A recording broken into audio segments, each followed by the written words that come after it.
Hello everyone, সবাই কেমন আছেন? আশা করি খুব ভালো আছেন। শোভনিয়া ব্লগসের আরও একটি নতুন ভিডিওতে আপনাদের সবাইকে স্বাগত জানাই।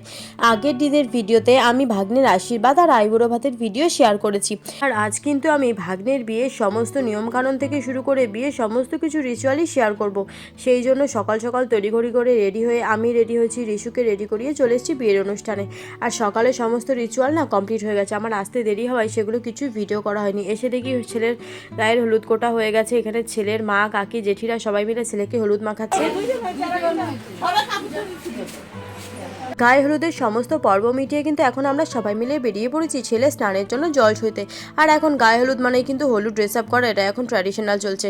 সেই জন্যই দেখো আমি রিশুকে একটি হলুদ রঙের জামা পরেছি। কেমন লাগছে সবাই প্লিজ কমেন্টে জানিও কিন্তু। পার্টির তালে নাচতে নাচতে আমরা কিন্তু সবাই পৌঁছে গেছিলাম যে পুকুরে জল ছুঁবে সেখানে বড়রা সমস্ত নিয়মকানুন মিটিয়ে জল ছুঁয়ে বাড়ি ফিরে এসে আমরা কিন্তু এখানে দুপুরে সবাই মিলে খেতে বসে পড়েছিলাম, কারণ একটু দুপুরবেলা খেয়ে রেস্ট নিতে হবে, কারণ রাতে আবার রেডি হওয়ার আছে। আর এদিকে রিশু খুব ঘ্যান ঘ্যান করছিল, আর ওর ছোটো পিসুকে বলছে দেখো ক্যামেরার দিকে দেখো, ও তো কিছুতেই তাকাবে না, আর ওর না খুবই ঠান্ডা লেগেছিল। আর এই দেখো দুপুরের মেনুতে ছিল ডাল, মাছের ডিমের বড়া, মাছের মাথা দিয়ে ঘ্যাট আর কাতলা কালিয়া। সত্যি কথা বলতে গেলে গায়ে হলুদের ভিডিও আর করা হয়নি। দুপুরে লাঞ্চের পর রিশুরের শরীরটা ভালো লাগছিল না, তাই বাড়ি চলে এসেছিলাম।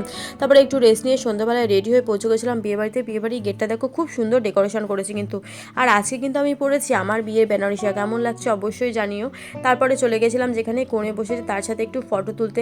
এই কথা বলতে গেলে বিয়ের দিন বউ আর বর এত ব্যস্ত থাকে ওদের সঙ্গে ফটোই তোলা হয় না, তাও কোণেকে কিন্তু খুব মিষ্টি লাগছিল। তারপর আমরা চলে গেছিলাম স্টার্টারে কী কী ছিল। এখানে ছিল চিকেন পকোড়া, ভেজ পকোড়া, আর আমি এখানে একটু চিকেন পকোড়াও নিয়েছিলাম। আর এখানে দেখো ফুচকার কাউন্টার, ছেলেদের কি ভিড়, শুধুমাত্র কিন্তু মেয়েরা ফুচকা খায় না, ছেলেরাও খায়। যাই হোক, আমি কিন্তু এখান থেকে একটা প্লেটে 4-5টা ফুচকা নিয়েছিলাম, শুকনো, জল খাবো না। প্লেটটা হাতে নিয়ে ফুচকা খেতে খেতেই কিন্তু দেখলাম বরের এন্ট্রি হয়েছে। আর ভাগনার বাড়ি আমাদের বাড়ি থেকে কাছাকাছি, আর লজটাও কাছাকাছি ছিল বলে আমরা কিন্তু রেডি হয়ে ডাইরেক্ট লজেই চলে এসেছি।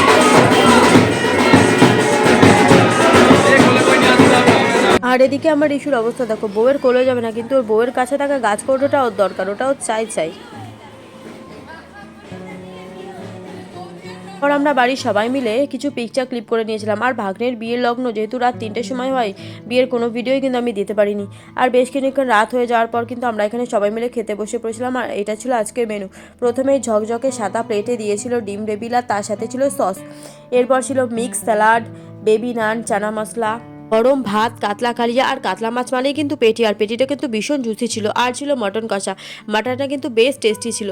তারপরে একে একে শেষ পাতে ছিল চাটনি, পাঁপড়, মিষ্টি আর আইসক্রিম।